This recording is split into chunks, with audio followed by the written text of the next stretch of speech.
What's up, man? What's up, everybody? It's Ron. It's John. And we coming at you with another podcast, man. We are still on Naruto, in general, but specifically today, tonight, evening, whenever you're looking at this or watching this, listening to this, we are going to be talking about the relationship between Naruto and Sakura. Um, for me, why I wanted to get into this is for multiple reasons, but mainly because when in our groups, all nerd everything, uh, ascended nerd universe, and in our Discord, all nerd everything, what came up in discussion was when Sakura expressed her love for Naruto or said that she loved Naruto, and Naruto kind of called her out like, you're lying, blah blah blah blah blah, and me and you, John, had a certain perspective about why she did that, what she was really saying, and like the whole nine. Not going to get into it right now because we're going to get into it late that part later. But Hmm. there was a difference of opinion and a vitriol that came with it of just like, oh, she was wrong and f her and just saying these very nasty, strong things about basically how wrong she was, how bad she was, and she shouldn't have did that and she betrayed Naruto and all, just all this stuff. So I kind of wanted to, for me, have this discussion about them two, like the realities of their relationship, where it started, where it changed, where it is right now, and ultimately come to a conclusion for myself where my point of view is that y'all are projecting big time about this relationship between them two and the fact that it did not end up in a romantic state. Like, you know, I'm just going to say it plainly, just put it out there before getting into details. My opinion is that people don't owe you a relationship just because you like them. And I really feel like fanboys really felt like Sakura owed Naruto a relationship simply because he pursued her. But that's neither, that's not here right now. John, for you, what made you want to have this discussion? Yeah. So I actually agree with what you're saying, where not only do I feel like a lot of fans in the community really do a lot of self-projecting when it comes to having these discussions about the actions and the characteristics of these people that we talk about in these shows, but also in relation to Sakura and Naruto, I wanted to have this conversation because the way that people talk about Sakura and Naruto's relationship is not actually accurate in the least bit to the way it's portrayed in the story, especially from the manga standpoint. And like I said, we'll get into some things a little bit later because I also don't want to spill it all here. But there's a lot of things in the early parts of part one where it's very evident, not only to the external cast, but to Naruto and Sakura themselves about what their relationship status is with each other. And looking, towards the future, when I look at the way Naruto reacted to Sakura when she had that confession, I think that reaction, in my opinion, is less out of shock and more of we know what the truth really is, and that there's definitely some more complexities hidden behind that, considering what they were going through with almost seemingly being on opposing sides of the whole Sasuke retrieval thing, where you had Naruto who wanted to get Sasuke back, and Sakura who was going to either help her team get Sasuke back, and or she was going to betray them and try to help Sasuke alone with what he was planning. But we'll get into a lot more of that stuff later. But for the most part, that's why I wanted to have this conversation because I don't feel her character in conversation and when you're talking with people in the Naruto community is given a fair shake Hmm. versus how it's actually portrayed within the story. Nah, facts, man. Like I just think that, like I said, plainly, and I'm not trying to say this in a disrespectful manner. I'm just being real. But I just really think that people go back in time and, project how they were as teenagers and, go and say, like, well, this is how I would feel if someone did this to me. Mm-hmm. And instead of looking at the bigger picture, because, like, my God, there was a bigger picture that was like at play about that whole scenario, like in context. Like I said, we'll get there. But Reading comprehension is key, and it's lacking in a lot of and a lot of these discussions where it's obvious that people did not comprehend what was going on at all Which is whatsoever. sad because like there was a lot going on. You It you was- know what's crazy and what kills me with this whole Sakura thing too and you kind of said it in the beginning. People who are full grown adults right now are using their maturity and their wisdom that they have gained at this point to look back and to see how they'll react as a teenager when it's not about that because you don't react that way. You have to react to how you feel in the moment. And if you look at these characters for who they are at their ages, this is typical behavior. This is what teenagers and young kids act like. I mean, it's a shonen manga.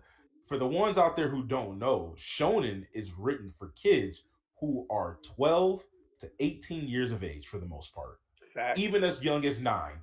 So there, even though there's a lot of complexity into the story within itself that you can dig out of it, at the end of the day, this is a I don't want to disrespect it or anything, but this is a child to young teen a young teen story. Yeah. So the way you think about romance and love in these feelings and emotions you don't have those kind of feelings and emotions at that age, Right. especially in the world that they lived in, a fantasy world Yeah. that pretty much under war Yeah. with ninjas and Yeah. people dying around Yeah. you and kids with kunai knives killing each other. Like it don't really add up. But we'll get into more of it as the podcast goes on. I'll pass it back over to you, Rob. All right, man. So let's dig into it. First question we came up with was why did Naruto like Sakura? And I don't feel like we're gonna spend a whole lot of time on this. No, we're not because we just talked about it. It's a kid's story. It's a kid. How old is Naruto when this story starts off? Oh boy. Forgive me if I'm a little inaccurate. I think he's 10. Is he 10? I I thought it want to was say. like he may be 12, Or 13. maybe he's a little bit older.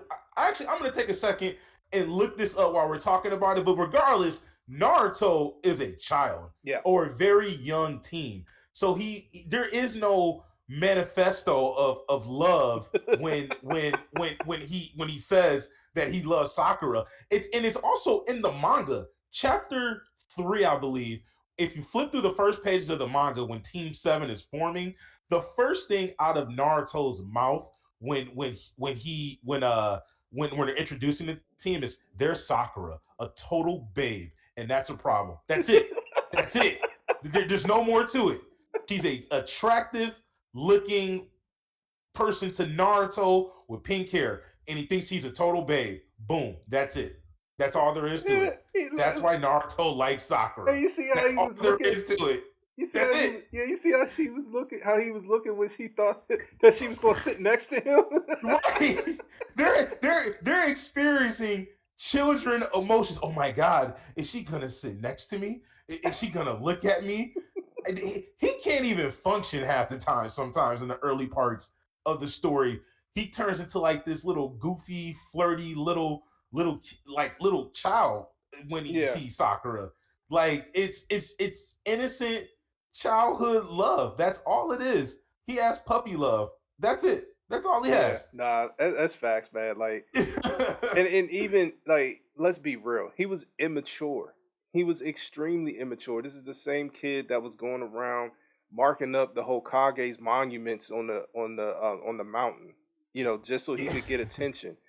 You know, so when you're talking about like even putting it in context, like Sakura has the option to get close to two boys. One that is a complete goofball and does hmm everything in his power to try to get attention.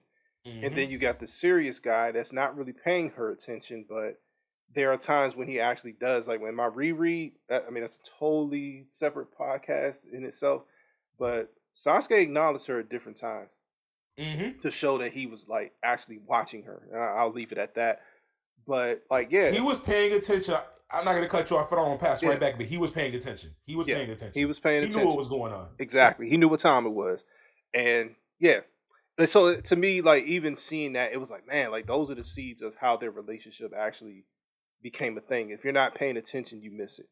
But no, but hmm like put yourself in, I hate to say it, a teenage girl's shoes. Like you got this kid that, like, even leaving aside the stuff about the fox and all that stuff, because she wasn't really phased by that, and neither was Sasuke. Meaning, like, they didn't shun him because he had this mysterious being inside of his stomach.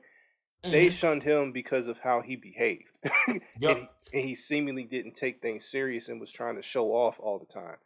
And that is a very unattractive quality for a teenage girl. Straight up. Like, Man, it's funny, but it's true though. If you look at the two boys that she's between, right? I think it's very typical of feminine like behavior to mhm. go for the more standoffish, brooding, Yeah. silent but cool type versus the attention seeker in Naruto, who and she's said it so many times in part one that it's like the she was beating a dead horse. Naruto was not raised with parents. He's pretty much a she called him a bastard child in chapter three. He even though he has the fox inside of him, it's his behaviors and how he looks and seeks for attention that already has him shunned within the village. Yeah. And he's not he doesn't seem like he has manners. He seems very unkempt, right? And then you have Sasuke, who is tragic. He was raised with parents. He has manners. He knows how to act in public because he was raised with parents. And for them, that's an attractive looking dude. He's a heartthrob for all the girls, Mhm. Ino and Sakura. I think people firmly forget.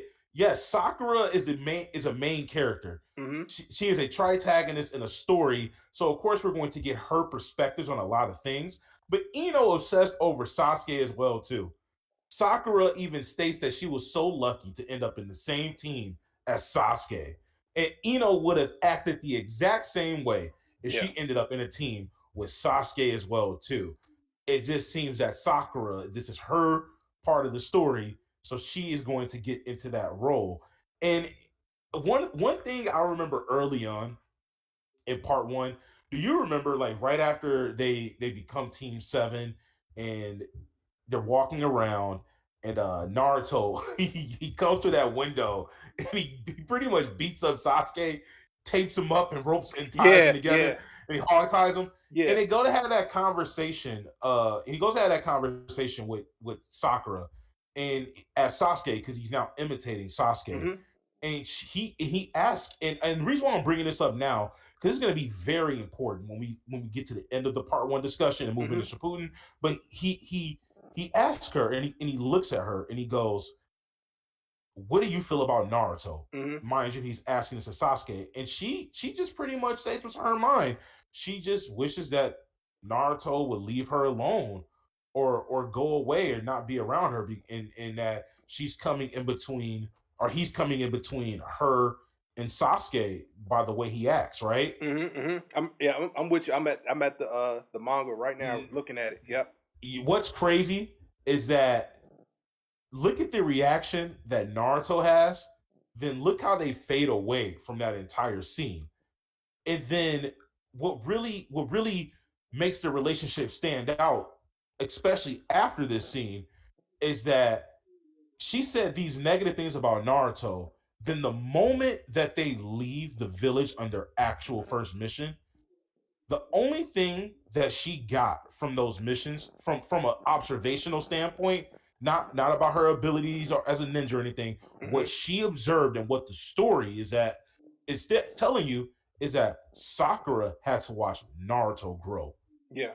and not only become everything that she didn't think that he ever was, but in certain cases had watched him outpace Sasuke. Mhm. And the reason why I bring this up is because Sakura's love for Sasuke does not hinge on Sasuke's abilities. Right. There is something about his character.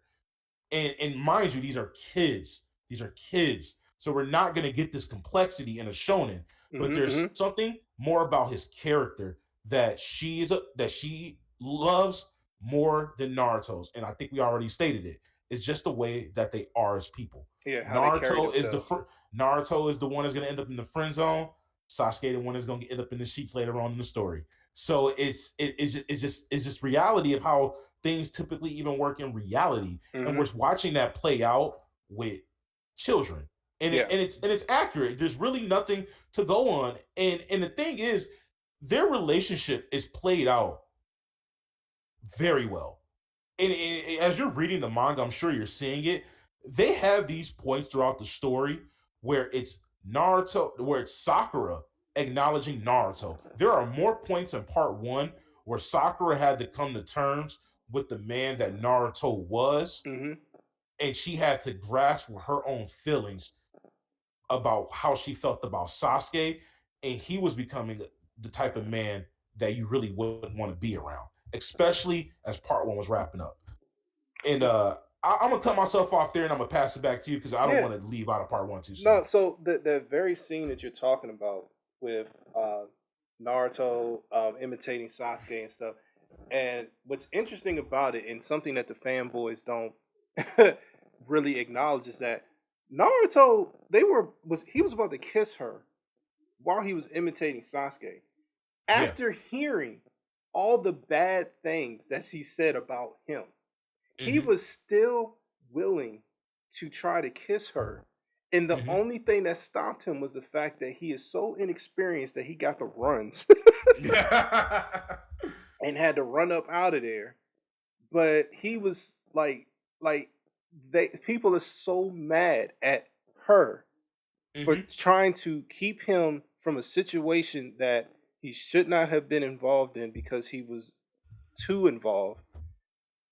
But they don't say nothing about the fact that he was trying to manipulate her and was manipulating her to have physical contact with him, which was not full consent. Like if we really want to get into, what I'm saying, like things that are But that wrong. also shows you too that their relationship or the feelings, and it's from both sides. It really wasn't built on anything. It She said wasn't. all those negative things about Naruto, and he was still going to try to kiss her because in his mind, the only thing he sees on the surface is an attractive looking woman. Exactly. It That had nothing to do with because he didn't know much about it. It had nothing to do with her mm, character. at all whatsoever. Just an attractive looking woman and or girl at that time. That's all he really cared about. And I think for him it was like a status thing as well because mind you, Naruto's whole thing is about being recognized in the village. And Yeah. what better recognition than either becoming the Hokage or having an amazing woman that everybody is jealous of, right? Hmm. And I think that goes back to that hidden relationship that's not really portrayed well, or a lot of people didn't really comprehend, is that the initial feelings that they have for each other are built off of nothing. She thinks that Naruto, Sakura thinks that Naruto is this lazy, untalented ninja, and had to actually watch him grow into everything that she is not.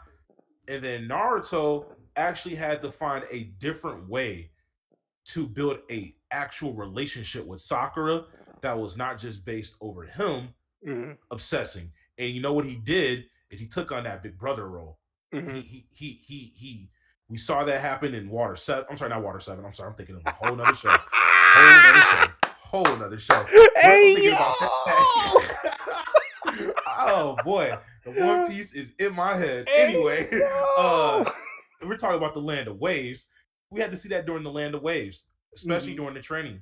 Naruto humbled himself, Yep. asked Sakura, and you know what? Sakura was willing to help. She didn't withhold that information. She didn't treat him like an equal team member. They Hmm. had that conversation. It was Sasuke who had to come to Naruto to get the information that Sakura told Naruto. He Hmm. didn't humble himself to go down to that level because, of course, Sasuke he has to live up to the image that he has. What does it look like? Sasuke asking Sakura for help, right?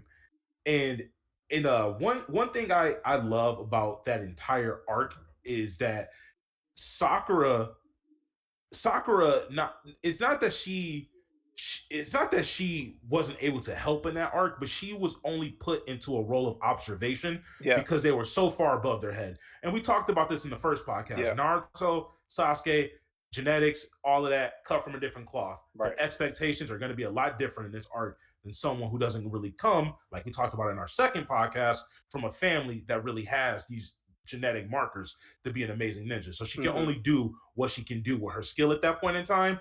And then we saw that happen. Naruto is the one technically who stood tall in that fight against Haku. No, yeah, Even though yeah, it yeah, yeah. didn't really, even though it didn't really in a way that I think it would have appeased Sakura to No, see, yeah, I know but exactly what you mean. Yeah, but we know yeah, what happened. Yeah, yeah, yeah. no, we know what happened, and we saw it. Sakura was like devastated over what happened to Sasuke, right? Yeah. But Naruto standing tall didn't net him any extra love with Sakura in that lane. I think if anything, that started to build that relationship where Sakura felt like Naruto is a reliable person. Mm-hmm. He's reliable and is someone that should be in your corner. And Naruto was so devastated and he understood the way that Sakura felt about Sasuke that he couldn't even gather his words to even really express to Sakura that at that point in time they thought Sasuke was dead. Mm-hmm. And he was going through so much. And we see these little tick marks of their relationship building. At first, her hatred and his love for each other, or their love for her, is built off of nothing. And now through adversity, through training, through watching, and through being on Team 7, they're actually building a very familial brother sister relationship with each other. Mm-hmm. But yeah, I wanted to backtrack to something, man. You Yeah, know, yeah, go ahead. it's actually, in my opinion, just reading this because I've been skimming over that like chapter 3, like, and Mm-hmm. it's so revealing as to when certain things happen.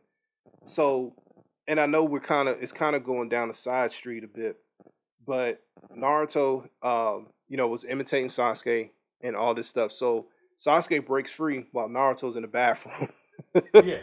and so Sasuke comes out, and Sakura thinks that it's go time to like go in on Naruto. So like Oh, I she's know what scene you're talking about. She thought shit was sweet. yes, and as soon as she mentioned about him not having any parents, Sasuke had this look on his face like itch. Like, and mind you, I didn't say the B word. I said itch. Itch. What did you just say?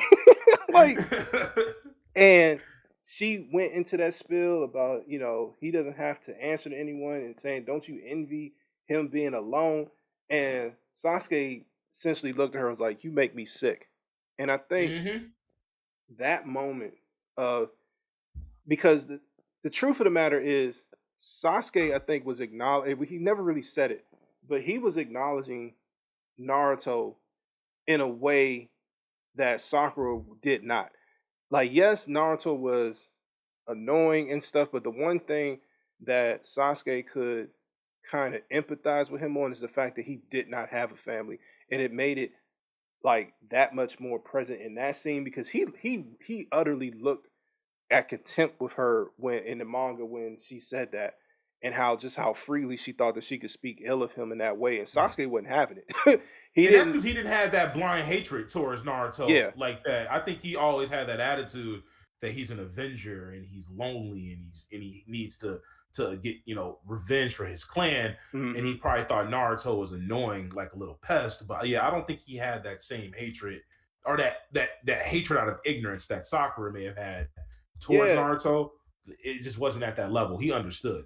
but it's something that changed her because after he said that and she saw that, oh, this ain't the way to get towards Sasuke, it was like that made her begin to see the situation different. And the fact that like Sasuke was being like a big brother type anyway, like Hmm. or cousin in a sense. Like people have families and you have that annoying little brother or a younger one that acts immature and stuff, and you act like you don't want to be around them, but you expect to be around them all the time. Like that's how Sasuke kind of was treating him at first. It was just like, yeah, you're annoying, but you know, I got to deal with you. You're part of the team. Like, what's up? And just to reiterate, that's chapter 3, right? Yeah, this is like all And of this that's is what chapter 3. And that's what I mean when I say these people do not be reading or watching. Because what you're talking about, I want to say is like episode like 4 or 5 in the Yeah. anime. Yeah. That's chapter 3 in the manga, where that entire narrative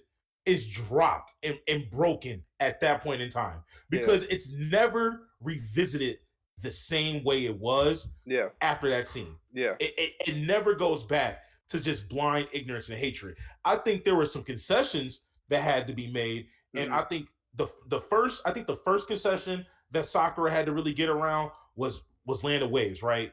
Mhm. You went on this mission, you expected a lot of Sasuke. He got tore up like a pincushion, and there's Naruto. Yeah, they both got tore up, but Naruto was standing tall. Naruto's the one that made the Demon Wind Shuriken plan. Naruto is the one that got the get back, or close to get back, for Sasuke, right? Mhm. Then after that, shifting out of that, moving into the Chunin exams, I think that's where you really actually see Sakura's and Naruto's relationship actually bloom into brother sister love for each Yeah, other. because think about it. Like, you remember when they were in the room and that part of the exam when they had to take the test. Hmm. She was thinking about, I think it was like raising her hand, and she was like, but she did not want to.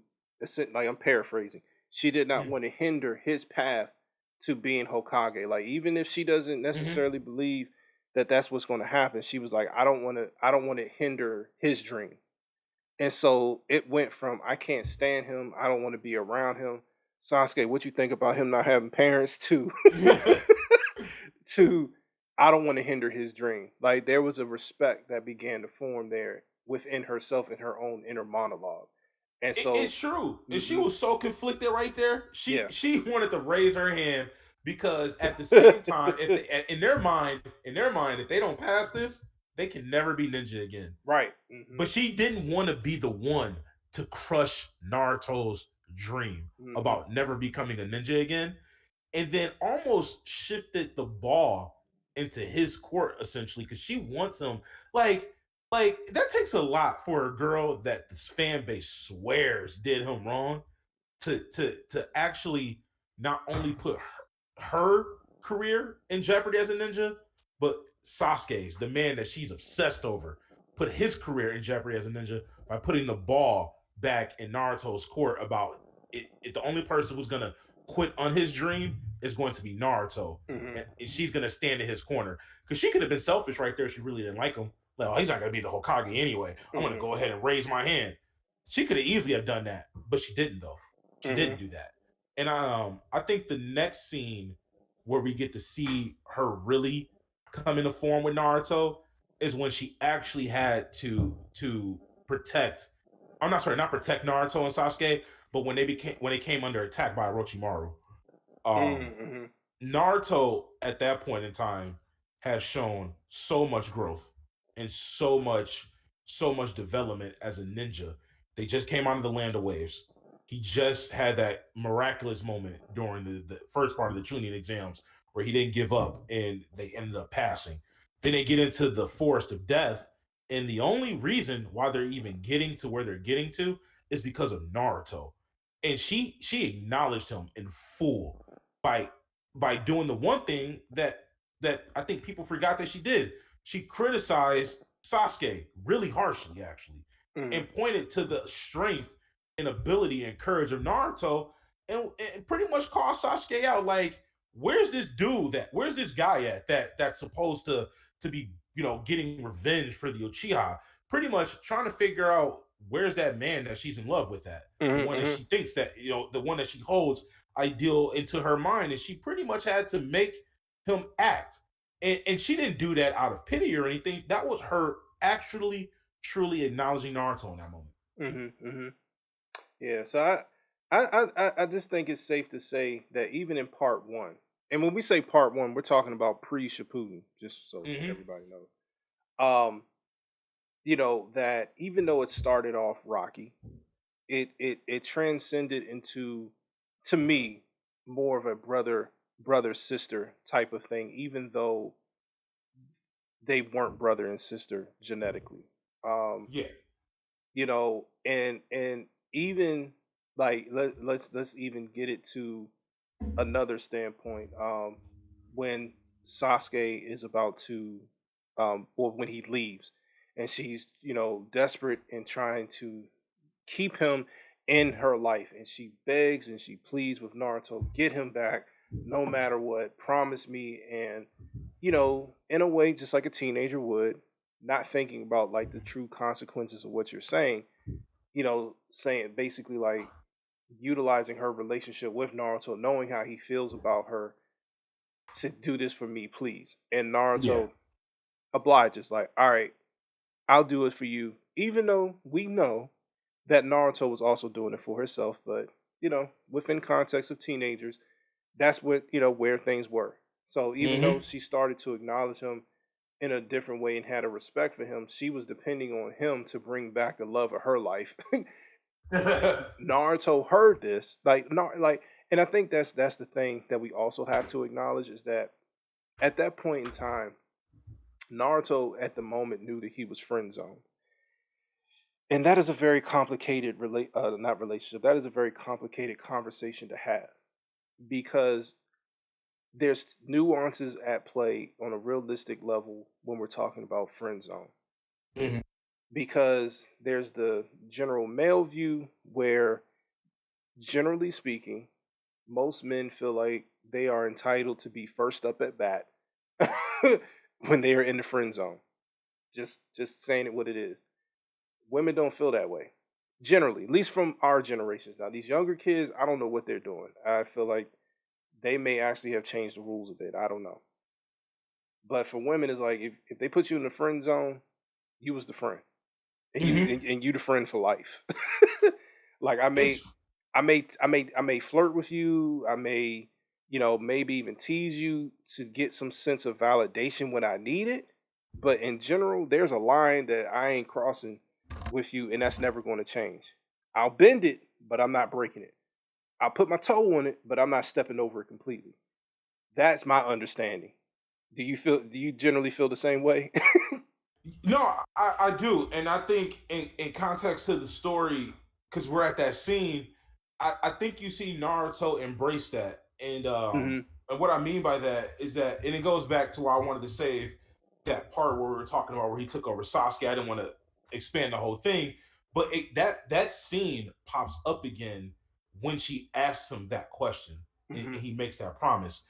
I think Naruto in that moment and seeing that Sakura, who is completely down and out about the entire Sasuke situation, Mhm. considering what just happened previously before that, because you had the entire invasion thing happen, and once again, Naruto's the one that saved Sakura, not Sasuke, Mhm. and Sakura actually had to come to terms with that at the hospital.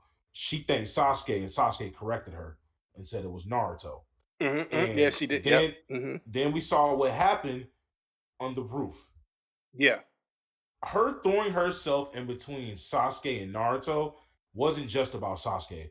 At that point in time, I think you can confidently say that Sasuke is the love interest that she doesn't want to give up on, and Naruto is the brotherly love that she wants to see succeed. And she does not want the two men that she essentially loves clashing back and forth with each other. Mhm. And going back, catching up to where you're at, in that scene, Naruto, he plays that flashback of that scene where, back in his mind. Mhm. He's like, man, I think he looks at it as an opportunity to really become someone useful for Sakura. Because remember what she said, she doesn't even really want him around her, right? Mhm. But she needs him now. Mhm. Mhm. Mhm. And I think that's what Naruto was looking for. I think he completely understands that he's never going to be in a relationship with Sakura at that point in time, but she needs him in a different way. And I think that's the period at the end of that relationship starting, and part one of having a true brother sister bond with each other. Okay, that's kind of deep, man. Sorry. That's a tough act to follow. Nah. But nah, but I agree. I mean, just going back into my memory banks about you know, what that meant for him, because and if we're honest, even when he went to fight him, he did try to, bring up Sakura to kind of guilt Sasuke, but their fight became something way more than just her. So even if fanboys wanted to kind of use that as a means to say, well, he was out there for, for Sakura, and he was out there for himself too. And it was way deeper, way deeper than that. Because he just wanted Hmm. he wanted to bring him back, but he also wanted to be acknowledged by Sasuke more than he wanted to be with Sakura.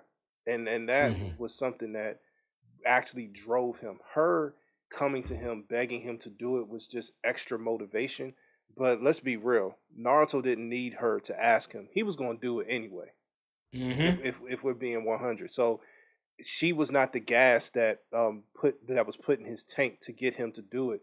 It was probably just a little bit of more extra energy, like mental fortitude, to be like, all right, I got an extra reason to do this, but I was already set on doing it. Now I got somebody that actually agrees that he needs to come back and gives me a little bit more heart, like my sister that I really do like, but I want to do this for her too, kind of deal. So